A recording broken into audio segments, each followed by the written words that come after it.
नमस्कार, मैं हूं महक बिश्नोई और आप देख रहे हैं एसएस लोकल लाइव। शुरुआत करते हैं आज की कुछ खास और बड़ी खबरों से। नजर डालते हैं पहली खबर पर। रंगों का त्योहार और आपसी भाईचारे का प्रतीक होली शहर में हर्षोल्लास के साथ मनाया गया। वहीं मुरादाबाद जनपद में सकुशल त्योहार संपन्न कराने के बाद प्रशासन और पत्रकार बंधु ने मुरादाबाद के एक निजी होटल में होली मिलन कार्यक्रम का आयोजन किया। रंगों का त्योहार और आपसी प्रेम भाईचारे का प्रतीक होली शहर में हर्षोल्लास से मनाई गई। 2 साल की कोरोना की पाबंदियों से बाहर निकलते हुए होली का उत्साह अलग ही दिखाई दिया। होली के गीतों पर लोगों ने जमकर मस्ती की और एक दूसरे को मंगल कामनाओं के साथ रंग लगाया। वहीं मुरादाबाद जनपद में सकुशल त्योहार संपन्न कराने के बाद प्रशासन और पत्रकार बंधुओं ने मुरादाबाद के एक निजी होटल में होली मिलन कार्यक्रम आयोजित किया। इस कार्यक्रम में मुख्य अतिथि रहे डीआईजी शलभ माथुर, एसएसपी बबलू कुमार, जिलाधिकारी शैलेंद्र कुमार, अपर जिलाधिकारी आलोक वर्मा, एसपी सिटी अखिलेश भदौरिया के साथ मुरादाबाद की समस्त मीडिया संस्थाओं से पत्रकार बंधु मौजूद रहे। इस मौके पर समस्त अधिकारी गणों ने अपने अपने विचार रखे और सभी को होली की शुभकामनाएं दी। इस मौके पर सभी ने अबीर और गुलाल का आनंद लिया। अब पुरानी कार और बाइक चलाना महंगा पड़ेगा। जी हां, केंद्रीय परिवहन मंत्रालय ने ऐसे वाहनों के दोबारा रजिस्ट्रेशन के नियमों में बड़ा बदलाव किया है। जो 15 साल पुराने प्राइवेट और कमर्शियल वाहनों का दोबारा पंजीकरण कराने पर कई गुना अधिक फीस अदा करनी पड़ेगी। वहीं आपको बता दें कि ये नए नियम 1 अप्रैल से प्रभावी होंगे। अब पुरानी कार और बाइक चलाना महंगा पड़ेगा। केंद्रीय परिवहन मंत्रालय ने ऐसे वाहनों के दोबारा रजिस्ट्रेशन के नियमों में बड़ा बदलाव किया है। 15 साल पुराने प्राइवेट और कॉमर्शियल वाहनों का दोबारा पंजीकरण कराने पर कई गुना अधिक फीस अदा करनी होगी। नए नियम 1 अप्रैल से प्रभावी होंगे। बाइक के पुनः पंजीयन के लिए अब 1400 रुपए लगेंगे और अभी तक इसके लिए 300 रुपए देने होते थे। वहीं भारी वाहन की फिटनेस कराने को अब 13,500 चुकाने होंगे। जनपद में करीब 40 से 50,000 निजी और व्यवसायिक वाहन 15 साल पुराने हैं, जिनको अप्रैल में रिन्यूअल और फिटनेस कराने के लिए वर्तमान शुल्क से कहीं अधिक शुल्क चुकाना होगा। 1 अप्रैल से प्रभावी आदेश लागू होने पर बाइक स्वामियों को 1400 रुपए और कार वालों को पुनः पंजीयन के लिए 5,800 रुपए जमा करने होंगे। वहीं व्यवसायिक बाइक की फिटनेस कराने के लिए 1400 रुपए, हल्के वाहनों पर 8,300, तिपहिया पर 4,300, मध्यम मोटरयान पर 11,000, भारी यात्री मोटरयान के लिए 13,500 रुपए देने होंगे।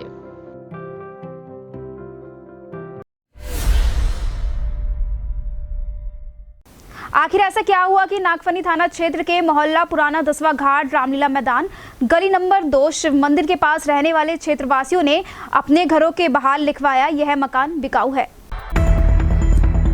मुरादाबाद में फर्म का अवैध रूप से गेट खोले जाने का आरोप लगाते हुए क्षेत्रवासियों ने पलायन की चेतावनी देते हुए अपने घरों के बाहर ये मकान बिकाऊ है लिखवाया है। क्षेत्र के लोगों का कहना है कि यदि अवैध रास्ता खोला गया तो वो लोग अपने मकानों को बेचकर यहां से पलायन कर जाएंगे। क्षेत्रवासियों ने पुलिस और प्रशासनिक अधिकारियों को प्रार्थना पत्र देते हुए इस मामले में कार्रवाई की गुहार भी लगाई। बता दें कि नागफनी थाना क्षेत्र के मोहल्ला पुराना 10वां घाट रामलीला मैदान गली नंबर 2 शिव मंदिर के पास रहने वाले क्षेत्रवासियों का आरोप है कि मोहल्ले में एक पैरामाउंट फॉर्म जो कि काफी लंबा चौड़ा है, जिनके मालिक मोहन जैन है, उपरोक्त फॉर्म को मोहन जैन ने मुस्लिम समुदाय के लोगों को बेच दिया है। मामला सर ये है कि यहाँ पैरामाउंट फैक्ट्री है और जो लिखित रूप में जो उनका गेट है, उनके 3 गेट दिए गए हैं। उसमें 2 गेट या 3 गेट और एक्स्ट्रा आपने निकालना है, उस पर आपत्ति है। हिंदू समाज के लोगों को आपत्ति है। वो लोग कौन है? वो मुस्लिम लोग हैं और हमारा बराबर मंदिर भी है और अंदर भी 2-3 मंदिर थे, छोटे गुम्बद थे, वो तोड़ दिए गए हैं। इसके ऊपर हमारी लड़ाई है कि ये गेट ना खोले जाए। ये गेट खुलेगा तो गुंडागर्दी भी उसमें होगी, क्योंकि लिखित रूप में जो गेट है सिर्फ उसके अंदर आप प्रवेश कर सकते हैं और आ जा सकते हैं। किसी से शिकायत नहीं की आपने? शिकायत आज हमने थाना नागफनी एसओ साहब से भी शिकायत की, डीएम साहब पे भी गए, एसएसपी साहब पे भी गए। आज क्या आश्वासन मिला? आश्वासन उन्होंने दिया है, बोले ठीक है इसका समस्या का समाधान होगा। नहीं होता तो फिर बड़ी संख्या में हम लोग सड़कों पर उतरेंगे। फिर क्या करेंगे? क्षेत्रवासियों का आरोप है कि उपरोक्त फॉर्म में केवल 2 रास्ते आने व जाने के लिए हैं, लेकिन उपरोक्त दूसरे संप्रदाय के लोगों ने जिन्होंने फॉर्म खरीदी है वो उस फॉर्म से अवैध रास्ता मंदिर की तरफ को निकाल रहे हैं। क्षेत्रवासियों ने कहा कि ये गलत है और इसका हम लोग पुरजोर विरोध करते हैं। क्षेत्रवासियों ने ये भी चेतावनी दी है कि यदि फॉर्म का अवैध रूप से गेट खोला गया तो हम लोग अपने मकानों को बेचकर यहाँ से पलायन कर जाएंगे। इस मामले में क्षेत्र के लोगों ने एक प्रार्थना पत्र एसएसपी कार्यालय में भी दिया और न्याय की गुहार लगाई। इस दौरान मीडिया से रूबरू होते हुए क्षेत्र के रहने वाले लोगों ने बताया कि उन्होंने अपने मकान के बाहर लिखवा दिया है कि मकान बिकाऊ है, क्योंकि अवैध रूप से गेट खोला जा रहा है। मंदिर के रास्ते की जगह पर अगर रास्ता निकलने पर आने वाले समय में हमें दिक्कत होगी, इसलिए हम लोग मकान बेचकर यहाँ से जा रहे हैं। उन्होंने कहा कि क्षेत्र में लगभग 70-80 मकान हैं। हमें दिक्कत है, गेट नहीं खुलना चाहिए। इससे हमें बहुत बड़ी समस्याएं हो सकती हैं। हम चाहते हैं किसी भी कीमत पर गेट न खुले। क्या लिख रखा आपने अपने मकानों पर? सर जो आपने देखा ही है जो लिख रखा है, क्या लिखा हुआ है ये आपसे पूछना? जब सर मकान बिका हुआ, जब कोई समस्या हल नहीं होगी हमारी तो बेच के ही जाएंगे। जब हमें किसी सुविधा नहीं मिलेगी किसी प्रकार की, पुलिस प्रशासन से किसी से ही बताइए क्या करें। कौन लोग हैं यहाँ वो? पर रह नहीं सकते, हमारी कोई सेफ्टी नहीं है, कुछ नहीं है, बताइए क्या करें। नाली हमारी सेफ्टी नहीं कौन है, लोग हैं? यहाँ गंदगी हमारी होती है, यहाँ पे कोई फैसिलिटी नहीं मिलती हमें। अब ये भी हो रहा है, बताइए क्या करें। यही समस्या का है, फिर जाना पड़ेगा। कौन लोग हैं जो गेट निकाल रहे हैं? मोमडन लोग हैं, बताइए हम हिंदू लोग कैसे रह पाएंगे। गंदगी ये करते हैं, सबका हम ये करते हैं उल्टे सीधे। दी बेटी हमारी कैसे निकलेंगे, हम लोग कोई सेफ्टी नहीं मिल रही, बताइए। वहीं अब देखना ये होगा कि इस मामले को लेकर क्या कुछ कार्रवाई की जाती है। भगवान श्री कृष्ण हमारी नैया को पार लगाने वाले हैं, इस बात का संदेश देते हुए श्री कृष्ण के भक्तों द्वारा प्रभात फेरी का आयोजन किया गया।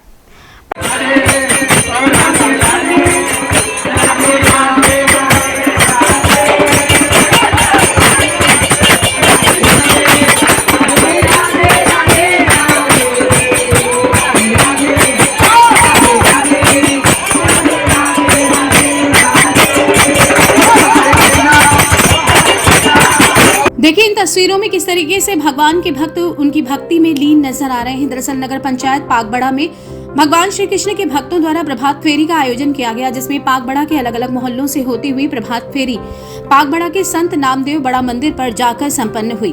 आपको बताते चले कि इस्कॉन प्रचारक प्रमोद कुमार गुप्ता सनातन धर्म के वो प्रचारक हैं जो हमेशा जनमानस को बुराई से बचकर रहने का संदेश देते हैं और अच्छाइयों पर चलने का संदेश दे रहे हैं। प्रत्येक रविवार को उनके द्वारा पाकबड़ा में प्रभात फेरी का आयोजन किया जाता है, जिसमें क्षेत्र की जनता भी बढ़ चढ़कर सहयोग करती है और भगवान श्री कृष्ण की भक्ति में लीन होकर भगवान श्री कृष्ण की आराधना करती है। वहीं इस्कॉन की ओर से विशेष प्रभात फेरी का आयोजन किया गया। सूर्य उदय होने से पूर्व निकाली गई इस प्रभात फेरी में दर्जनों की संख्या में महिला एवं पुरुषों द्वारा प्रतिभाग किया गया। प्रभात फेरी द्वारा स्वस्थ रहने का संदेश दिया गया और भगवान श्री कृष्ण की आराधना करने का भी संदेश दिया गया। इस्कॉन प्रचारक प्रमोद कुमार गुप्ता कहते हैं कि भगवान श्री कृष्ण हमारी नैया को पार लगाने वाले हैं। हमें बुराइयों को छोड़कर अच्छाइयों की तरफ चलना होगा, बड़ों का सम्मान और मानवता से प्रेम करना होगा। हमें चाहिए कि हम अपने माता पिता का सम्मान करें, अपने बड़ों का सम्मान करें, तो यही हमारी सबसे बड़ी भक्ति होगी। इसी दौरान उनके द्वारा भजन कीर्तन भी किया गया, जिसमें दर्जनों भक्तों द्वारा प्रतिभाग करते हुए भगवान श्री कृष्ण की भक्ति में लीन होकर अपनी प्रस्तुति पेश की। प्राइवेट स्कूल संचालकों की मनमानी के चलते अभिभावक परेशान हैं, क्योंकि बच्चों की पढ़ाई की फीस और डोनेशन जमा करने में अभिभावकों का सारा बजट बिगड़ जाता है। अभिभावक कर्ज और उधार लेकर अपने बच्चों का दाखिला कराने पर मजबूर है। हर अभिभावकों के स्कूल प्रबंधकों को किसी न किसी मद के नाम पर पैसा वसूला जाता है। इसके अलावा हर साल किताबों में बदलाव किए जाने से इसकी अलग महंगाई की मार झेलनी पड़ती है। ऐसा ही कुछ इस बार भी देखने को मिल रहा है। शहर के नामी गिरामी निजी व कॉन्वेंट स्कूलों में वहीं शिक्षा विभाग द्वारा शिक्षा के नए सत्र को प्रारंभ किया जा रहा है। अप्रैल के प्रथम सप्ताह में नया सत्र प्रारंभ हो जाएगा, जिसको लेकर कॉन्वेंट स्कूलों द्वारा भी तैयारियां की जा रही है। अच्छी शिक्षा के लिए मध्यम वर्गीय परिवार अपने बच्चों का कॉन्वेंट स्कूलों में दाखिला कराने पर मंथन कर रहे हैं, लेकिन लगातार बढ़ती फीस और किताबों की धनराशि को लेकर चिंता भी व्यक्त कर रहे हैं। मध्यम वर्गीय परिवारों का कहना है कि कॉन्वेंट स्कूल में अच्छी पढ़ाई के लिए हर परिवार ये सोचता है कि हमारा बच्चा भी पढ़ लिख कर अच्छी शिक्षा हासिल करे और अपना आने वाला कल सुरक्षित करे, लेकिन बढ़ती महंगाई और कॉन्वेंट स्कूलों की मनमानी फीस सभी को बेहाल कर रही है। गुप्ता जी, आप गृहिणी हैं, बच्चे स्कूल भी जाते हैं, तो स्कूलों में जैसे आजकल चलता है कि किताब भी वहीं से खरीदनी है, तो कहाँ कमी महसूस करती हैं और सरकार को इस ओर क्या कदम उठाना चाहिए? जैसे कि मैं छोटी सी गुड़िया है मेरी और मैं उसकी माँ हूँ, तो आगे उसकी पढ़ाई के लिए मुझे भी थोड़ी टेंशन होती है। हर कोई माँ चाहती है कि मेरा बच्चा अच्छे से अच्छे स्कूल में पढ़े, अच्छे से अच्छी शिक्षा प्राप्त करे, लेकिन आजकल जो स्कूलों का माहौल है प्राइवेट स्कूलों का, वो तो ये हो गया है कि इतनी high fees, high classes fees, उनकी फिर बुक्स वगैरह सारे उनके जितनी भी एक्सेसरीज वगैरह हैं वो सब इतनी कॉस्टली हो गई हैं कि एक मध्यम वर्गीय इंसान अपने बच्चे को अच्छे स्कूल में पढ़ाने के लिए कई बार सोचेगा। उसके लिए बहुत मुश्किल हो जाता है उसको बच्चे को अच्छे स्कूल में एडमिशन कराना। इवन बड़ी क्लासेस का तो छोड़िए, छोटे छोटे ये जो प्राइमरी स्कूल होते हैं लाइक नर्सरी, LKG, इनकी भी पढ़ाइयाँ इतनी महंगी महंगी हो गई हैं कि बच्चे को एक बार अच्छे स्कूल में एडमिशन कराने के लिए इंसान को कई बार सोचना पड़ता है। कभी सरकार से बात करने का मौका मेरा मिलता तो है सरकार तो आप क्या सुझाव देंगे इसको लेकर के? मेरा तो बस सरकार को यही एक सुझाव रहेगा कि थोड़ा सा ये जो प्राइवेट स्कूल हैं इन पे थोड़ी अपनी पकड़ उन्हें बनानी चाहिए, थोड़ा सा अपने हाथ में इनका रुख लेना चाहिए कि भाई जैसे कि प्राइवेट स्कूल वाले अपनी बुक्स, अपना सिलेबस, अपनी यूनिफॉर्म सब अपनी तरफ से करते हैं, तो ये सारा पूरा एक तरीके से देखा जाए तो पूरा ईयरली फीस बच्चों की बहुत कॉस्टली बैठती है।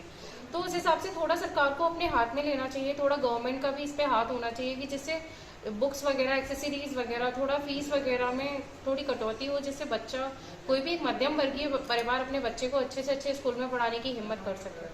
मेरा तो बस यही सुझाव रहेगा। साथ ही अगर प्रदेश के मुख्यमंत्री कॉन्वेंट स्कूलों की फीस और किताबों पर वसूली जा रही धनराशि पर जरा नजर डालें तो जरूर मध्यम वर्गीय परिवारों का भला हो जाएगा। लोगों का कहना है कि जिस तरह से कॉन्वेंट स्कूलों द्वारा मनमानी फीस वसूली जा रही है, ड्रेस के नाम पर, पुस्तकों के नाम पर मोटी रकम वसूलने का काम किया जा रहा है, तो वो मध्यम वर्ग के परिवारों को बेहाल कर देने जैसा ही है। अच्छा जी, जैसे शिक्षा का नया सत्र शुरू हो चुका है, अब बच्चों पर किताबें खरीदने के लिए, ड्रेस खरीदने के लिए, मतलब जो स्कूल वाले कह रहे हैं, एक मध्यम वर्गीय परिवार अपने बच्चों को अच्छी शिक्षा कैसे दिलाए, तो उसके लिए सरकार क्या करे, आपकी तरफ से क्या सुझाव रहेगा? जी, मेरे हिसाब से तो सरकार को अपनी थोड़ी पकड़ स्कूलों पे प्राइवेटाइजेशन, जैसे जितने प्राइवेट स्कूल हैं उनको थोड़ा सेमी गवर्नमेंट करे, अपनी भी पकड़ होनी चाहिए उनकी। इससे ये होगा कि स्कूल की फीस कम हो जाएगी। प्राइवेट स्कूलों की फीस इतनी हाई है कि हर मिडिल क्लास बंदा पढ़ा नहीं सकता उसमें। अब सेमी गवर्नमेंट होने से ये हो जाएगा कि चीज़ें, फीस उनकी कम हो जाएगी और बुक NCERT सारी चलने लगेंगी तो सब सस्ती हो जाएंगी, तो मतलब मिडिल क्लास बंदा आराम से अपने बच्चों को पढ़ा सकेगा, उनको प्रॉब्लम क्रिएट नहीं होगी इन चीज़ों में। सरकार क्या करे जो आम आदमी का बच्चा भी अच्छी पढ़ाई कर ले, क्या सुझाव देंगे आप उनकी तरफ से? जी, मेरे हिसाब से तो उनको प्राइवेट स्कूलों को सेमी गवर्नमेंट कर देना चाहिए। ठीक। अगर स्कूलों में NCERT कोर्स लागू किया जाए और फीस का मानक तय कर दिया जाए तो जरूर मध्यम वर्गीय परिवारों का भी भला हो सकता है। वहीं स्कूलों द्वारा फीस के नाम पर किए जाने वाली मनमानी के खिलाफ शिक्षा विभाग कुछ बोलने के बजाय मुंह बंद कर रखा है। प्राइवेट स्कूल संचालकों को कोई ये पूछने वाला नहीं कि आखिर किसके नाम पर इतनी भारी भरकम रकम एडमिशन के नाम पर वसूली जा रही है। जिस पर कृपा राम की होई उस पर कृपा करे सब कोई। ये बात डिलारी स्थित रामलीला मैदान में चल रही श्रीमद् भगवत कथा के दौरान बताई गई। आइए आपको भी दिखाते हैं भगवत कथा का ये पाठ। कि बहुत ही सौभाग्य की बात है कि निरंतर कई वर्षों से इस वर्ष भी आप सभी लोग मिलकर यह भागवत का आयोजन कर रहे हैं। डिलारी आदर्श श्री रामलीला कमेटी के तत्वाधान में डिलारी स्थित रामलीला मैदान में श्रीमद् भागवत कथा में पंडित रौशनी शास्त्री ने प्रसंग सुनाया। इस दौरान श्रोता भाव विभोर हो गए। शास्त्री ने बताया कि जिस पर कृपा राम की होई उस पर कृपा करे सब कोई। उन्होंने बताया कि विषम परिस्थिति में कभी भी भगवान को भूलना नहीं चाहिए। साथ ही विस्तार से तुलसीदास जी का वर्णन कर सुनाया। इस दौरान आसपास के ग्रामीण श्रीमद् भागवत कथा सुनने के लिए आए और सभी भगवान की भक्ति में लीन नजर लाए। कि बहुत ही सौभाग्य की बात है कि निरंतर कई वर्षों से इस वर्ष भी आप सभी लोग मिलकर यह भागवत का आयोजन कर रहे हैं। ठाकुर जी की कृपा आप सभी के ऊपर ऐसे ही बनी रहे कि आप लोग ऐसे ही भागवत कथा करते और करवाते रहे। बोली भागवत महापुराण की। इस दौरान आसपास के ग्रामीण श्रीमद् भागवत कथा सुनने के लिए आए और सभी भगवान की भक्ति में लीन नजर आए। गांधी आश्रम के रिटायर्ड कर्मी अनिश्चितकालीन धरने पर बैठे हैं। वहीं धरने को लेकर क्या कुछ उन्होंने कहा, बताते हैं आगे खबर में। मेरी मांगे पूरी हो, चाहे जो मजबूरी हो। मेरी मांगे पूरी हो, चाहे जो मजबूरी हो। मेरी मांगे पूरी हो, चाहे जो मजबूरी हो। गांधी तेरे राज में हम गांधी आश्रम के रिटायर्ड कर्मी बैठे अनिश्चितकालीन धरने पर। वहीं जानकारी करने पर बताया कि सेना निवृत्त कर्मचारियों का बकाया वेतन और फंड के रुपए का भुगतान करना तो दूर, उस पर मिलने वाला ब्याज भी हटा दिया गया है। साथ ही फंड का नाम बदलकर क्षेत्रीय पेशावरी कर दिया गया। कर्मचारियों के साथ बहुत बड़ी सोची समझी साजिश है, जिसको लेकर वे अपने हक की लड़ाई के लिए धरने पर बैठे हैं, लेकिन अभी तक कोई भी अधिकारी सुध लेने नहीं आए। साथ ही प्रबंधक कमेटी के 6 मेंबर रिटायर होने के बाद भी गांधी आश्रम में कार्य कर रहे हैं, जिससे वार्षिक 10-12 लाख का घाटा हो रहा है। 5 जनवरी 2022 से हमारा धरना चल रहा है।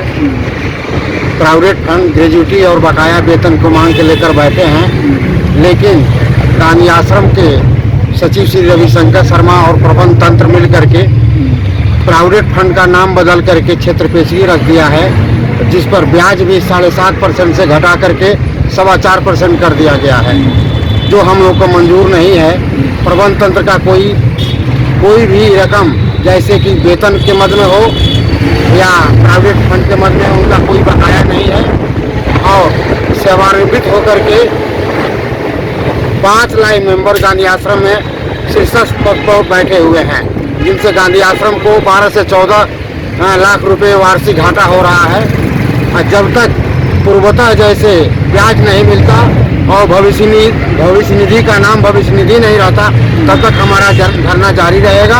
आज हम पूरे जाड़े में और इस भयंकर गर्मी में भी यहाँ तप रहे हैं अपने मांगों को लेकर के।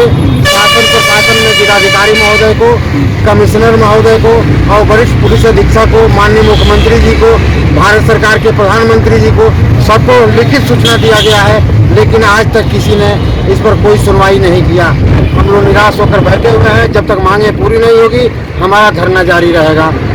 वहीं उन्होंने बताया कि अगर उनकी मांगे जल्द से जल्द पूरी नहीं हुई तो वो धरने पर और विकट रूप देंगे। तेजी से बढ़ रहे हादसों का ग्राफ चिंता का विषय है। वहीं गणेशपुर दौलतपुरी रोड पर भोजपुर से आ रही तेज रफ्तार कार ने बाइक में टक्कर मार दी, जिसमें दंपत्ति घायल हो गए। एक दर्दनाक हादसा उस वक्त हुआ जब गणेशपुर दौलतपुरी रोड पर भोजपुर से जा रही कार ने बाइक से जा रहे दंपत्ति को रौंद डाला।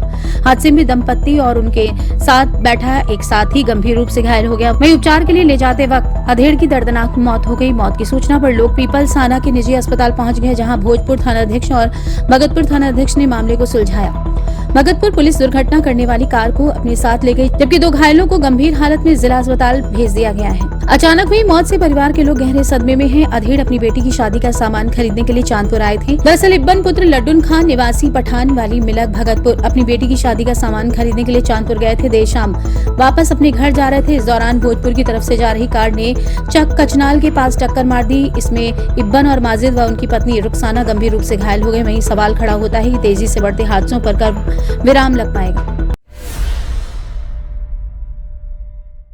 मजुला थाना इलाके में शुक्रवार देर रात मानसिक रूप से कमजोर एक युवक की मौत हो गई।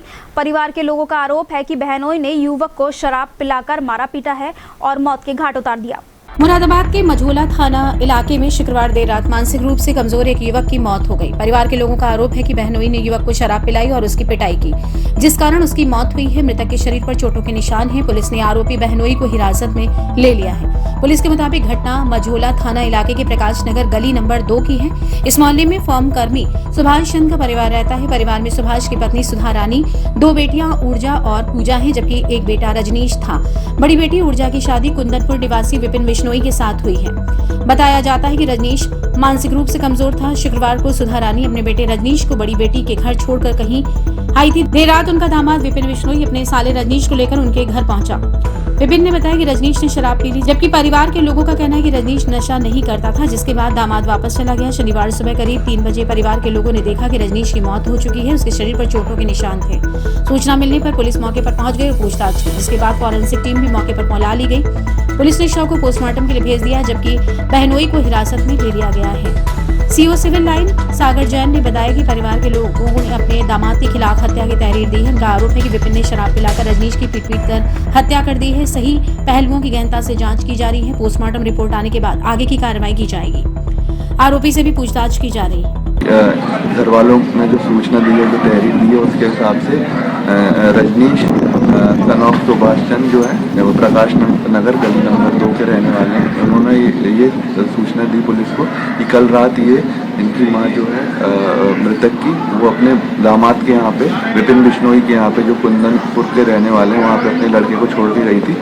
फिर उन्होंने ये बताया कि वहाँ पे उनके दामाद ने उनको शराब वगैरह पिलाई और नशे की हालत में मारपीट की, जिसकी वजह से रात को 3 बजे इनकी मृत्यु हो गई है। ये हॉस्पिटल लेके गए थे, वहाँ उन्हें मृत घोषित कर दिया गया है। फिर उन्होंने पुलिस को सूचित किया। उसके बाद हमने फील्ड यूनिट बुलाई है और अभी पीएम के लिए बॉडी जा रही है और तहरीर लेके वैधानिक कार्रवाई की जा रही है, मुकदमा लिखा जा रहा है। वहीं घटना का सच तो पुलिस जांच में ही सामने आ पाएगा। शहर में अपराध का ग्राफ लगातार बढ़ता जा रहा है। वहीं जनपद के थाना भोजपुर क्षेत्र के ग्राम में छेड़छाड़ को लेकर 2 पक्षों में जमकर मारपीट हुई। शहर में अपराध का ग्राफ लगातार बढ़ता जा रहा है। वहीं जनपद के थाना भोजपुर क्षेत्र के ग्राम में छेड़छाड़ को लेकर दो पक्षों में जमकर मारपीट हो गई, जिसमें एक युवक को गंभीर हालत में उपचार हेतु जन अस्पताल लाया गया, जहां डॉक्टरों ने युवक का उपचार शुरू कर दिया। वहीं घायल युवक के साथ आए परिजनों द्वारा जानकारी दी गई कि छेड़छाड़ के मामले को लेकर गांव में एक पक्ष से विवाद हो गया था, जिसके बाद जमकर मारपीट हो गई। इसमें युवक घायल हो गया है। साथ ही घटना की जानकारी देते हुए घायल के परिजनों ने क्या कुछ बताया, जरा सुनिए। इसका साला आया बेटा घर भी नहीं आया, स्कूल पर सरकारी रास्ते में से पकड़ के दूसरे के लड़कों ने खूब मारा, उसका भी खोपड़ा फाड़ दिया। अच्छा, ये सब पता लगा किसी ने आकर गई तेरे साले को मार लिया। तो इसकी बीवी गई दिया, तो बाद में गया बेचारा गया, फिर इसे भी मार लिया। 5-6 जनों ने फुकनी होते मारा। कौन लोग हैं वो? वीर सिंह है, अनिकेत है, उनके बच्चे हैं सारे। रंजिश चल रही है क्या पुरानी कोई? वीर सिंह के कुछ नहीं, न्यू कह रिया हमारी बहन को छेड़ रिया, वो लड़का अपने घर से आ रिया, कहीं ने करना तो तेरी बहन को कहाँ से छेड़ दिया उनने। अच्छा, तो मारपीट दोनों पक्षों में हुई है? उधर का भी कोई घायल हुआ? उधर के कोई भी कुछ ना, इतनी सी फुरेस नहीं है। अच्छा, आपकी तरफ से कौन कौन घायल हुआ है? मेरे तरफ से तो मेरा ये बेटा ही घर सब छोड़ने गए गन्ना। अच्छा, नहीं घायल कौन कौन हुआ है? ये मेरा बेटा ही होया, ये इकलाहा मेरा, और बहू का भी मारी है मेरी, चोट गुम। वहीं देखना ये होगा कि इस मामले को लेकर क्या कुछ कार्रवाई की जाती है। नगर निगम की टीम ने वसूली अभियान तेज कर दिया है। टीम ने शुक्रवार को अभियान चलाकर एक होटल और एक अस्पताल पर बकाया टैक्स को लेकर सील लगा दी। प्रदेश सरकार के आदेशानुसार समस्त प्रदेश में नगर निगम लंबे समय से वाटर, रेस्ट और हाउस टैक्स न देने वाले बकायेदारों पर कार्रवाई करते नजर आ रही है। वहीं लगातार चल रहे अभियान के तहत नगर निगम की टीम कांट रोड स्थित होटल अमारा पहुंची, जहां नगर निगम की टीम ने टैक्स जमा न करने पर होटल अमारा को सील कर दिया। वहीं निगम की टीम अमतुल हॉस्पिटल पहुंची और स्वामी को जमा करने को कहा, और जिस पर स्वामी द्वारा एक दिन के लिए समय मांगा गया। वहीं कार्रवाई की जानकारी देते हुए नगर निगम के अधिकारियों द्वारा क्या कुछ बताया गया, जरा आप भी सुनिए। देखिए, जैसा कि आप जान रहे हैं, इस समय वित्तीय वर्ष समाप्ति की ओर है। राजस्व वसूली का बहुत दबाव है और हमारा कर्तव्य भी है, हमें इसको पूरा करना है। हम 2 जगह पर आज हमने वसूली की कार्रवाई की, जिसके साथ में मैं स्वयं, मेरे साथ में मुख्य अधिकारी CKN महोदय, संबंधित KNA, संबंधित TS, RI, पूरी टीम। 2 स्थान जहाँ पे बहुत बड़ा बकाया था, अनेक बार कहने के बावजूद वो टैक्स जमा नहीं कर रहे थे। हमारा होटल कांट रोड पे, जिस पे लगभग 1 करोड़ रुपए बकाया था कई वर्षों से। अनेक प्रयास करने के उपरांत भी वो जमा नहीं कर रहे थे, डिफ़ॉल्टर थे। आज सबसे पहले वहाँ हमने छापेमारी की कार्रवाई की, उनसे कहा कि टैक्स जमा करें। टैक्स जमा ना करने की स्थिति में उनका परिवार से सील करने की कार्रवाई की जा रही थी। उन्होंने पार्ट पेमेंट के रूप में 40 लाख रुपए जमा किया है, जो कि उपलब्धि है। हमारी टीम ने पूरा प्रयास करके इस कार्य को पूरा किया है। दूसरा स्थान अमतुल हॉस्पिटल, जहाँ पे लगभग 47 लाख कई वर्ष से बकाया था, उसको जमा करने की कार्रवाई की जा रही थी। नहीं किया तो अंतिम हथियार के रूप में नियमानुसार कार्रवाई करते हुए वहाँ सीलिंग की कार्रवाई की गई है। इनको आज तक का समय देने के लिए उन्होंने अनुरोध किया है। यदि वो नहीं आते हैं तो उनके विरुद्ध जो भी विधिक कार्रवाई वो की जाएगी। किसी भी दशा में टैक्स के टारगेट को पूरा करना है। टैक्स एक मुख्य घटक के रूप में है, जिससे शहर का विकास भी होता है, डेवलपमेंट भी होता है और शासन की प्राथमिकता भी है। दूसरा स्थान पर मैंने पाया कि अस्पताल स्वामी ने, जिनके पीछे एक स्कूल भी है, सरकारी सड़क को घेर कर अतिक्रमण कर रखा है। इस समय अतिक्रमण के खिलाफ हमारी प्रदेश सरकार की बहुत ही स्पष्ट नीति है। किसी भी दशा में अतिक्रमण बर्दाश्त नहीं किया जाएगा। मैंने उनको चेतावनी दी है। मैं JCB बुलडोजर यहाँ भेज रहा हूँ, वो ध्वस्त किया जाएगा और जो नियमानुसार समन शुल्क होगा, कंपाउंडिंग फीस भी जमा कराई जाएगी। वहीं अब देखना ये होगा कि अब नगर निगम का अगला चाबुक किस ओर चलने वाला है। जमीन के कुछ टुकड़े जान के दुश्मन बन गए और 2 पक्षों में जमकर मारपीट हुई। वहीं मारपीट की ये तस्वीरें कैमरे में कैद हो गई। आइए आपको भी दिखाते हैं पूरी घटना।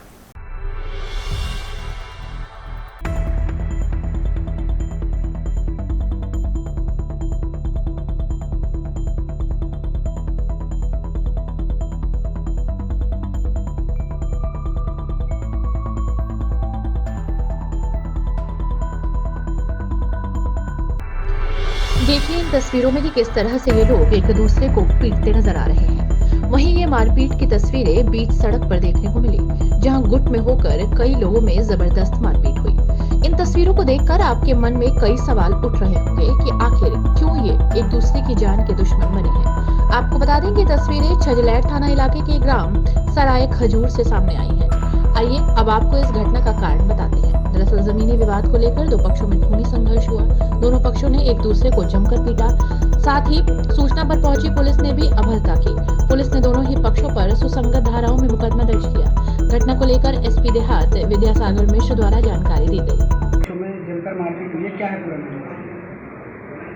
ग्राम सराय खजूर थाना छजलेट में जमीन पर कब्जा करने को लेकर के दो पक्ष आपस में मारपीट कर रहे थे। पुलिस को सूचना मिली। इस सूचना पर पुलिस के द्वारा तत्काल पहुंचकर उभय पक्षों को नियंत्रित किया गया। मारपीट के दौरान इनके द्वारा पुलिस के साथ भी दुर्व्यवहार करने की कोशिश की गई थी। इस संबंध में पुलिस के द्वारा उभय पक्षों के विरुद्ध सुसंगत धाराओं में अभियोग पंजीकृत कराया गया है और नियमानुसार गिरफ्तारी कर विधिक कार्रवाई की जाएगी।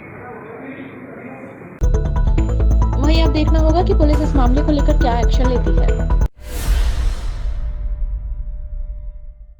मुरादाबाद जनपद के थाना सिविल लाइन इलाके के कलेक्ट्रेट पर जिलाधिकारी कार्यालय पर पहुंचकर जसपाल सैनी द्वारा जिला आबकारी पर पैसों की मनमानी करने का आरोप लगाकर प्रदर्शन किया। मुरादाबाद जनपद के थाना सिविल लाइंस इलाके के कलेक्ट्रेट पर जिलाधिकारी कार्यालय पर पहुंचकर जसपाल सैनी द्वारा जिला आबकारी पर पैसों की मनमानी का आरोप लगाते हुए एक ज्ञापन जिलाधिकारी के माध्यम से मुख्यमंत्री के नाम सौंपा गया, जिसमें जनपद में 5 रुपए अधिक शराब की बोतल पर वसूलने का आरोप लगाया। साथ ही शराब माफियाओं पर गुंडई का आरोप लगाते हुए जिलाधिकारी को ज्ञापन देकर कार्रवाई की मांग की गई। मुरादाबाद जनपद में शराब माफियाओं द्वारा अवैध तौर पर बढ़ाए गए 5 रुपए को लेकर कलेक्ट्रेट पर भारी संख्या में लोगों ने इकट्ठा होकर अवैध वसूली के खिलाफ प्रदर्शन किया और एक ज्ञापन जिलाधिकारी मुरादाबाद शैलेंद्र कुमार के माध्यम से मुख्यमंत्री के नाम सौंपा, जिसमें मांग की गई कि मुख्यमंत्री और प्रधानमंत्री के नाम से मुरादाबाद जनपद में 5 रुपए शराब पर अधिक वसूले जा रहे हैं। जसपाल सिंह सेठी, क्या समस्या आपकी? समस्या ये है कि सब जिला आबकारी के द्वारा पैसों की मनमानी की जा रही है, 5 रुपए अधिक वसूली की जा रही है मुरादाबाद के अंदर। तो सर अपने महानगर अध्यक्ष जी के नेतृत्व में अखिल भारतीय भ्रष्टाचार निवारण संगठन के बैनर के तले जिलाधिकारी को आज ये ज्ञापन दिया गया है। इस ज्ञापन के समक्ष मुख्यमंत्री को ये अवगत कराया जाएगा कि साहब आपके नाम का भी इस्तेमाल किया जा रहा है। ये 5 रुपए बड़े दामों के नाम पे मुख्यमंत्री योगी मोदी का नाम का इस्तेमाल हो रहा है।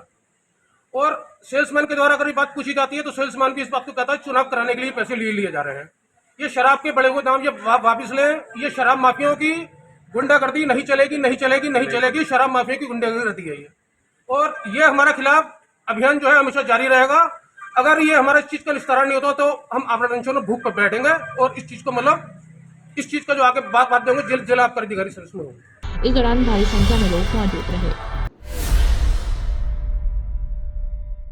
घरेलू कलह व पत्नी के अवैध संबंध से परेशान होकर युवक एसएसपी कार्यालय पहुंचा और न्याय की गुहार लगाई है। मुरादाबाद जनपद के मुगलपुरा थाना क्षेत्र में रहने वाले युवक ने एसएसपी कार्यालय पर पहुंचकर बबलू कुमार को एक शिकायत सौंपी।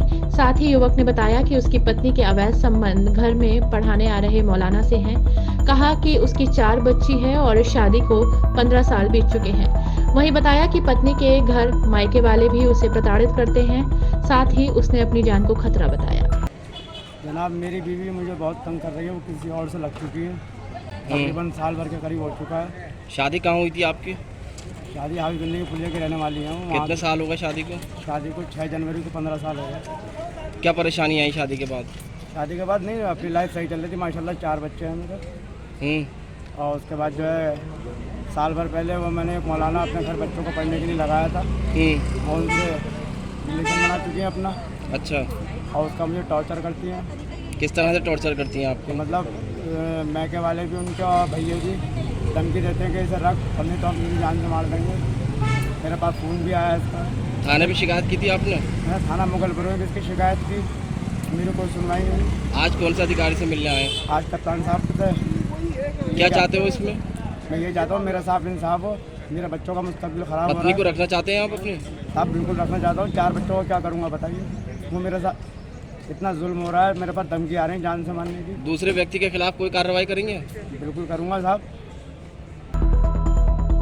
मामले को लेकर एक शिकायत पत्र देकर युवक ने मौलाना पर कार्रवाई की मांग की है। पीड़ित अपनी 4 मासूम बच्चियों के साथ एसएसपी कार्यालय पहुंचा और आपबीती सुनाई।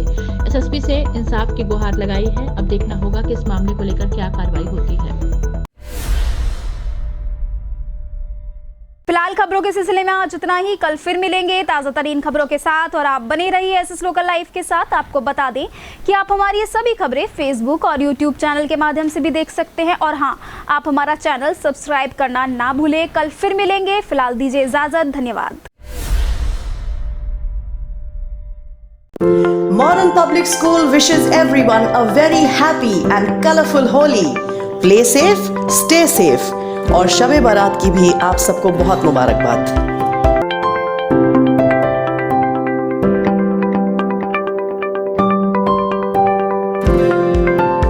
Modern Public School, a center that works with the students to get to the roots of their specific needs and challenges and then develop solutions to help them become better, more confident learners. As we plant the seeds for your child's success at school and in life, our value-added facilities are variety of sports activities, state-of-art, award-winning sports academy run by professional coaches.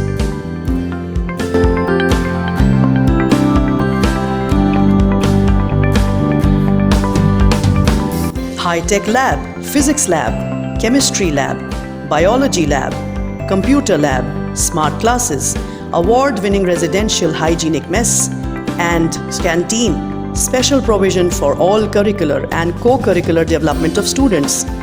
Debate, singing, music, dance, well-aerated classrooms, vibrant junior wing, well-equipped library, separate for juniors and seniors, state-of-art faculty, high-tech safety and security, safe fleet of buses for transportation, language classes, Sanskrit, Urdu, personality development. Address: Modern Public School, Delhi Road, Moradabad. Admissions open for classes nursery to 9th and 11th.